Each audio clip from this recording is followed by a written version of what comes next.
So, for more insight on all of this, we've reached Chris Shipp in London. He is the royal editor at ITV News. Thank you for making time for us today, Chris. Hello, good afternoon from here.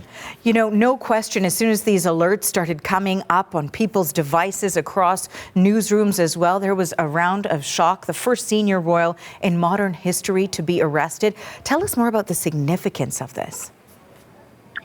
The significance is the arrest, a criminal investigation. We have been talking for many days now about various police forces. You've just been hearing that from your reporter, that are looking into different aspects of the information that's come to light, not just with Prince Andrew, but also how Jeffrey Epstein was using various UK airports to land and take off from on his private jet. This, however, in terms of the former prince, is the first one that's been elevated to a criminal investigation. Now, when we got that news this morning, we also got news that he was at Sandringham, the estate that he's been kicked out, or kicked towards, rather, after the king booted him off the Windsor estate. And officers went and arrested him. The king didn't know about it. Buckingham Palace didn't know about it. Clearly, police wanted the element of surprise when they arrested Andrew Mountbatten-Windsor this morning. And as you say, it's making headlines, not just here in the UK, not just in Canada, where, of course, you have King Charles as your head of state, but it's making headlines around the world. No doubt. And of course, a big part of that is the fact that so many have been going through the Epstein files, and the name of Andrew Mountbatten-Windsor has come up several times in those files. This, of course, is a different offense, looking into misconduct in public office. I want to talk about the royal family's handling of this over the past several months or so. When we look at the statement today coming from King Charles saying what now follows is the full, fair and proper process by which this issue is investigated in the appropriate manner, essentially saying that the royals family will be cooperating in every capacity with this, that they have the wholehearted support in his statement, in his words. And for months now, they have been distancing themselves from Andrew Mountbatten-Windsor, revoking his title, taking him off of the agenda or itinerary as well. What do you make of the handling of this? I think you've got to look at the statement today and just look at the unprecedented nature of it. Here you've got the king, the head of state, effectively saying no one is above the law, and that includes my younger brother, Andrew.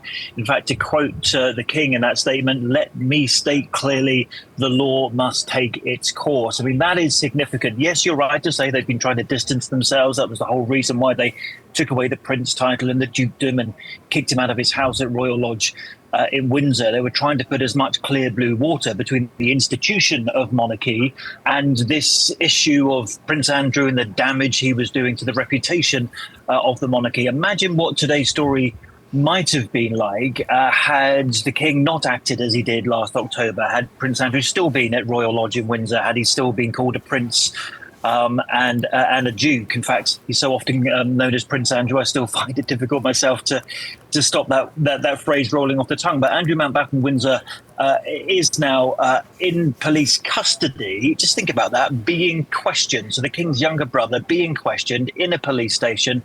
And not that this is particularly significant, but today is his birthday. It's his 66th birthday, and he is spending all, or at least a large part of that, being questioned by police officers about a criminal investigation. It is important to note here, as we have been, that there are no charges laid just yet. And to that end, in terms of how long the former prince can be held, we've seen up to 96 hours, I believe, is the latest that I read, in terms of the longest amount of time that someone can be held without there being charges when we're talking about the former prince. What happens next here? If charges are not laid, where does he go? Does he go back to the estate in Sandringham? Where do things go from here? That really will depend on the police. They have 24 hours to interview him without any sort of time pressure, if you like. After that, if they want to hold him any longer, they have to seek permission or provide some evidence to a magistrate or judge to say, here's the reason why we want to keep him longer than 24 hours. We're not at that point at the moment. Were he to be released, well, yeah, I mean, his home is on the Sandringham estate. Interestingly, no one knew about this. And William and Kate also at the moment, because it's a school holiday here, are on the Sandringham estate. Let's not, be clear, they're not neighbours. It's a big estate, and I'm not sure they saw anything from their window. But it's just interesting to note that they were in the same estate owned by the King as the one where Andrew was this morning when police cars drove onto that estate and made that arrest. So it's, we cannot overstate the significance of this. And in fact, if you want some historical precedent, the last time a member of the royal family was arrested was in 1647, which was King Charles I, when he lost the English Civil War, and then later, a couple of years later, was executed by beheading.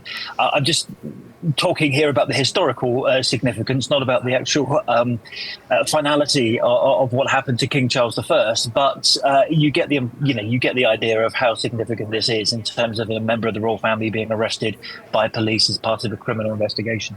Very finally, Chris, I wanted to ask you as well. Of course, this arrest has come following the release of the Epstein files coming out of the United States. And we heard from our reporter that, of course, there had been a lot of allegations surrounding Virginia Giuffre and the former Prince Andrew. There have been some documents that have indicated Sarah Ferguson was also in contact with Epstein. Princess Beatrice, Eugenie, also sort of tied up in this in terms of being mentioned in these documents. So how is that the fallout from all of that coming together, and whether or not there will be further investigations given what we're seeing here? Well, there might be. I mean, as I think you were discussing, there are sort of 8 or 9 police forces in the UK looking at various areas that have come to light as a result of these emails and documents being released. 3 of those forces, for example, have airports in their region: Stansted Airport near London, Luton Airport near London, and Birmingham Airport in the West Midlands. So that's why they're looking into that. That's just to do with Epstein's flights, not to do with Prince Andrew. As you say, the arrest today is actually not connected to other allegations. For example, one of the files alleged that a woman was trafficked to Andrew for sex in 2010. There is an assessment of that information going on at the moment, but that is not at a criminal investigation. Clearly, the reason this one was elevated is because they just found there was significant evidence to warrant an investigation. That's not an implication of guilt, and Andrew's always denied all the allegations against him. But clearly they found evidence there. If you're talking about Sarah Ferguson and, the fact that these files appear to show that she went and visited Jeffrey Epstein 5 days after he was released from prison for sex offences, I mean, you do have to think about what is the criminality here. What law may they have broken in the UK for UK police to act? And going and visiting someone in another country who's just served a prison sentence, as far as I can see it, there isn't a criminal case to answer there. So that's the sort of level you have to assess all these things, is based on the evidence of criminality or otherwise. And clearly in this case, police, Thames Valley Police, which cover the Windsor area, decided there was a reason to arrest Andrew Mountbatten-Windsor.